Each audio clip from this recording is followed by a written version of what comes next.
नाथ तू है,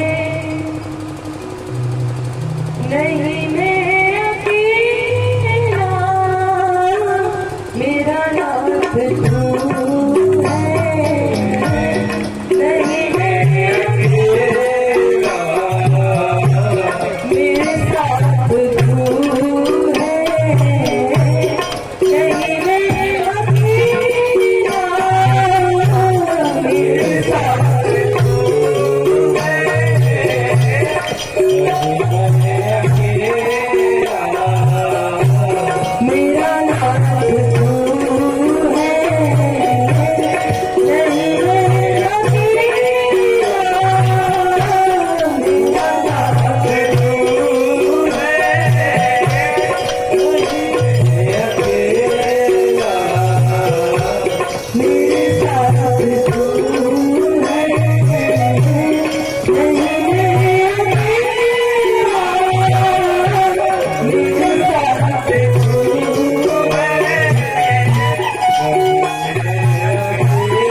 चालू सुन, ठीक है भाई। ठाकुर जी जितनी हिम्मत देंगे उतना ही बोलेंगे।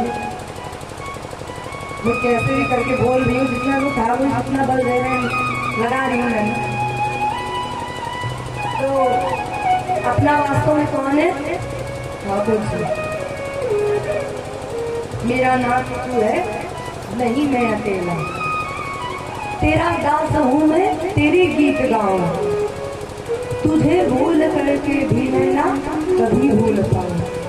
तू ही भ्रात बंधु पिता मात तू है, नहीं मैं अकेला, मेरे साथ तू है। भाई सच्चे भाई बंधु जो भी रिश्ता है वो सब ठाकुर जी से ही है। जो रिश्ता बनाना है ठाकुर जी से बनाओ। अगर ठाकुर जी से कहो, ठाकुर जी जितने भी रिश्ते रखने हो, पत्नी बच्चे रिश्तेदार मौसी मौसी जो भी बनाना है ठाकुर जी को बना लो। तो हे मोहे नाते अनेक मानिए जो भाव है।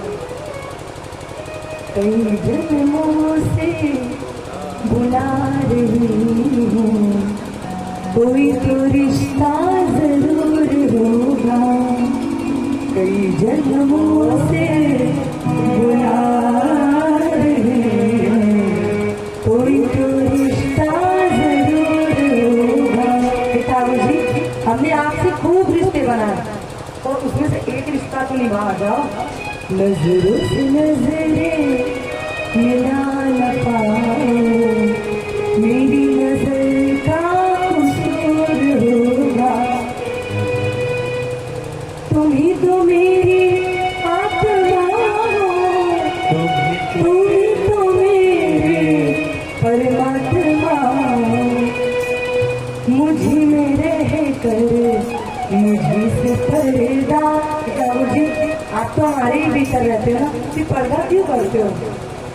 मुझे में रह कर मुझे से पर्दा, पर्दा हटाना जरूर होगा। कई जन्मों से बुला रही हूँ, कोई तो रिश्ता जरूर होगा। ठाकुर जी एक रिश्ता तो निभा जाओ। वही जो रिश्ता निभा रहा है ठाकुर। और मैंने कब से पहले दिन से ही गाँव में चली आ रही हूँ, आप ठाकुर जी के दृढ़ संबंध रखो तो सही, ठाकुर जी निभाने जरूर आएंगे। और विश्वास रखो। देखो भक्ति में तीन चीज बहुत जरूरी होता है। ये नहीं है तो आपने भक्ति नहीं की। पहला तो ठाकुर जी के प्रति विश्वास, विश्वास नहीं डगमगाना चाहिए। बहुत लोगों का तो थोड़े में ही विश्वास डगमगा जाता है। ठाकुर जी हमारे साथ गलत है, ऐसा नहीं। ठाकुर जो हमको दे रहे हैं वो हमारे लिए उपयोगी है। भाई दुख न देते तो हम कैसे कर्मशील होते, सुखी रहते हैं तो हम कर्मशील ना होते। ठाकुर जी दुख भी दे रहे हैं तो हमें कर्मशील बनाने के लिए, मजबूत बनाने के लिए। तो पहला तो विश्वास और दूसरा ठाकुर जी से संबंध बनाओ।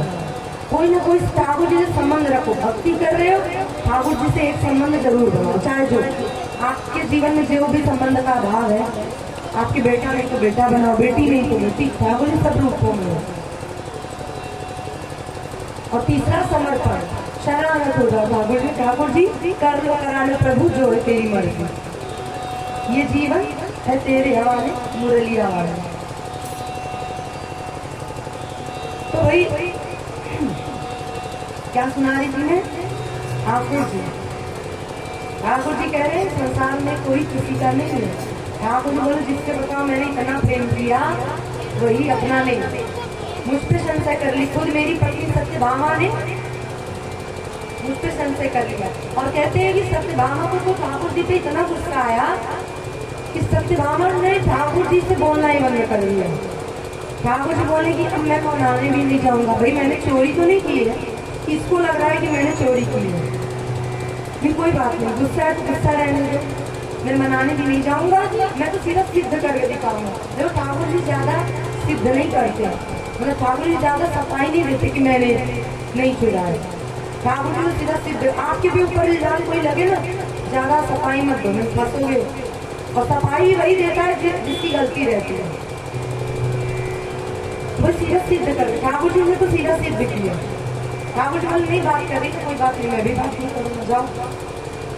ठाकुर जी ने बोलना बंद कर दिया। ऐसे तो वर्षों तक हो गया सत्यभामा ने ठाकुर जी से बातें नहीं की। एक दिन ठाकुर जी राजसभा में बैठे, तभी वहां पे एक ब्राह्मण आया और कुछ सोने से लगा हुआ था। वो ब्राह्मण खूब बढ़िया बढ़िया सोने के कड़ूले पहन रखे पाँवों में, और खूब बढ़िया बढ़िया बढ़िया हार पहन रखे सोने के, पगड़ी में खूब बढ़िया झलरी लटका रखी सोने की। ठाकुर जी ने जैसे इस सभा में उस ब्राह्मण को देखा, ठाकुर जी बोले ब्राह्मण चाहे जितना भी धन से हो, लेकिन इतना कुछ तो लाभ करके ब्राह्मण नहीं कह रहा था। और ये इतना सोना इसके पास आया था कहाँ से? तो ठाकुर जी ने ब्राह्मण को बुला करके कहा, बोला कि भगवान ये कहाँ से आप इतने धनी हो गए, इतने लदे मदे टहल रहे हो सोने से? तो ब्राह्मण जी ने कहा कि भगवान ये सब अक्रूर जी की कृपा है। बोले अक्रूर जी की कृपा? बोले हाँ, और अक्रूर जी प्रतिदिन हजारों ब्राह्मणों को, लाखों ब्राह्मणों को तो भोजन कराते हैं और खूब दान दक्षिणा देते हैं, और साथ में हम लोगों को सोने की थाली, सोने की कटोरी, सोने की जलधारी, सोने के गिलास में जल पिलाते हैं, सोने की थाली में कटोरी में भोजन, और साथ में वही सोने की थाली गिलास कटोरी सब हमको दे देते हैं, और साथ में खूब धन देते हैं, खूब हमको दक्षिणा से भर देते हैं अक्रूर जी। क्यों भाई? वो अक्रूर जी क्यों ऐसा कर रहे हैं? क्योंकि वो सत धनवा ले जाकर के मणि किसको दी थी? अक्रूर जी को। तो भाई तभी वो तो प्रतिदिन इतना सोना देने वाली, तो अक्रूर जी भी भाई थे तो भक्त ही अक्रूर जी। तो बोले कि भाई इतना कुछ आ रहा है तो क्यों ना मैं इसे सब स्थानों पे लगाऊं। तो अक्रूर जी संतों की, ब्राह्मणों की खूब सेवा करते, खूब बढ़िया बढ़िया तालाब, पोखर, कुएं, मंदिर ये सब बनवाते, सब कुछ अच्छा करते हैं। अक्रूर जी में भक्त व्यक्ति धन का दुरुपयोग नहीं करता, धन को इधर उधर में खर्च नहीं करता, सब स्थान पे ही वो खर्च करता है। अक्रूर जी भी खूब संतों की सेवा, भक्तों की सेवा करने लगे। ब्राह्मण जी बताए ये सब अक्रूर जी की कृपा है। तो ठाकुर जी बोले इतना धन अक्रूर जी के पास कहाँ से आ गया? ठाकुर जी को तुरंत आभास हो गया, बोले ये मणि किसी और के पास नहीं, अक्रूर जी के ही पास होगा। और ठाकुर जी ने एक पत्र लिखा और अक्रूर जी को, अक्रूर जी के लिए लिखा, कहा कि अक्रूर जी मुझको पता है कि ये मणि आपके ही पास है, और आप ये मत सोचना कि वो मणि मैं आपसे मांग रहा हूँ, वो आप मणि अपने ही पास रखिए, क्योंकि भाई आप उससे कोई गलत काम तो कर नहीं रहे हो, उससे आप संत सेवा ही कर रहे हो, सब कुछ अच्छा ही कर रहे हो। तो मैं आपसे वो मणि नहीं चाहता, बस मैं आपसे ये चाहता हूँ कि बस आप एक बार वहाँ से आकर के यहाँ द्वारका में आकर के कह दीजिए कि ये मणि मेरे पास थी, द्वारकाधीश ने नहीं ली थी। तो वो मणि वो ठाकुर जी ने पत्र लिख करके भिजवा दिया अक्रूर जी के पास, और अक्रूर जी ने जैसे ही वो पढ़ा तो अक्रूर जी आए द्वारका, और आकर के सभा में सबके मध्य में कह दिया कि ये मणि ठाकुर जी ने नहीं ली थी, ये मणि सत्यधर्मा ने मुझे दी थी। और जैसे इस बात को सत्यभामा ने सुना, सत्यभामा को इतना पश्चाताप हुआ, इतना पश्चाताप, सत्यभामा आई दौड़ कर ठाकुर जी के चरणों में लौट गए और ठाकुर जी से क्षमा मांगने लगी कि भगवान मुझे क्षमा कर दो। ठाकुर जी बोले कोई बात नहीं, संसार है, संसार ऐसा होता ही है, कब आने पे पलट जाए, समय आने पर कब बदल जाए कोई वो नहीं, तुम्हारी गलती नहीं है, संसार ऐसा ही होता है। तो वही इस प्रकार से ठाकुर जी का ये वही श्यामंतक उपाख्यान था। कहते हैं कि जो भी श्यामंतक उपाख्यान को सुनता है उसके जीवन में जो भी कलंक लगता है, लगने वाला है और या लग गया उसे, वो मिट जाता है। जैसे कहते हैं ना कि वो कौन सा चंद्रमा, चौथ का चंद्रमा होता है ना, बहुत लोग देख लेते तो कहते हैं कलंक लगता है। भाई ठाकुर जी को कलंक क्यों लगा? क्यों? ठाकुर जी ने वो चंद्रमा देखा था।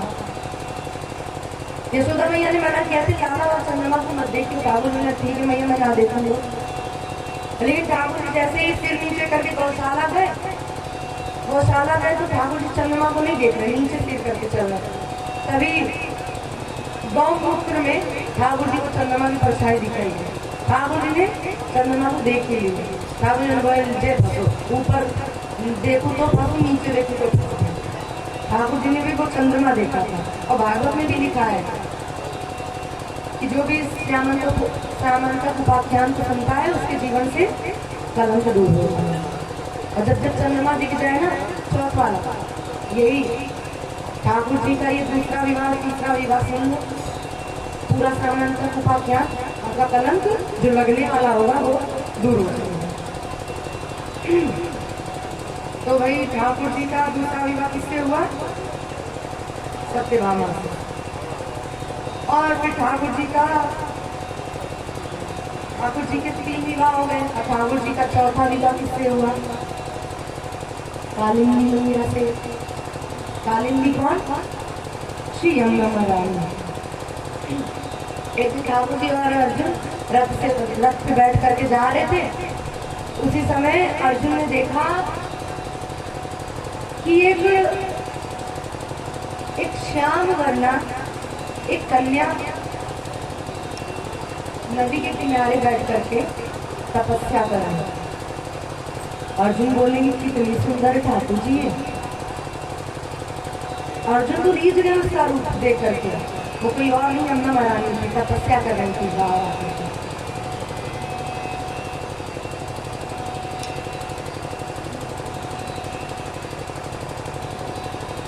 तो भाई जैसे ही अर्जुन ने उस श्याम वर्णा उस कन्या को देखा, अर्जुन को रीझ गए उस पे। अर्जुन ठाकुर जी से बोले ठाकुर जी इतनी सुंदर है, मेरा तो मन कर रहा है कि इससे ब्याह करूं। ठाकुर जी बोले अच्छा इससे ब्याह करोगे? अर्जुन बोले हाँ। अर्जुन बोला कि ठाकुर जी आप ऐसा कुछ मंत्र फूट दो कि मैं इसके पास जाऊँ तो मैं भी इसको पसंद आ जाऊँ। ठाकुर जी बोले जाओ। अच्छा वैसे तो यमुना महारानी जन्म जन्मांतर ठाकुर जी की ही है, फिर ठाकुर जी भी अर्जुन से मजा ले रहे हैं।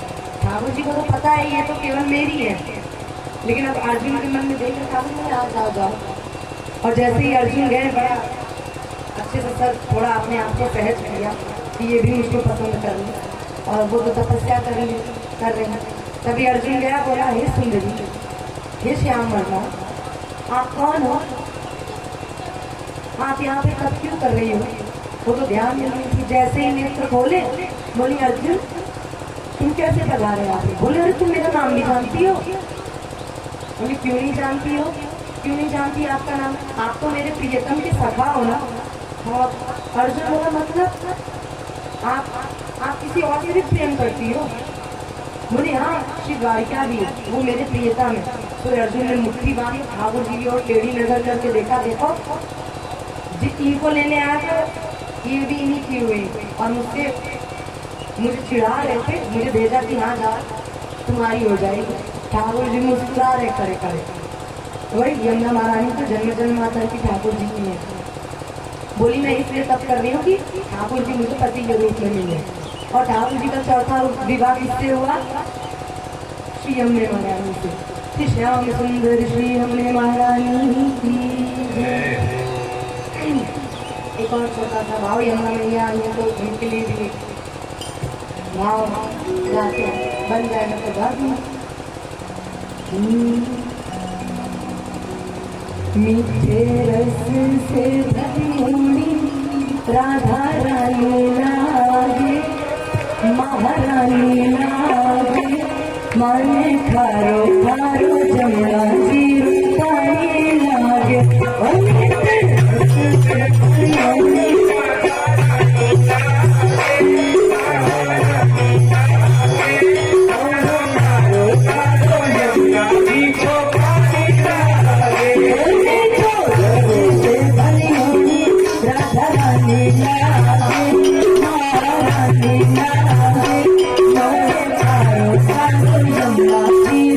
Thank you.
यदि आपको चाहिए कि आपके जीवन से संकट दूर जाए तो आपको क्या लेना है नाम? राधा।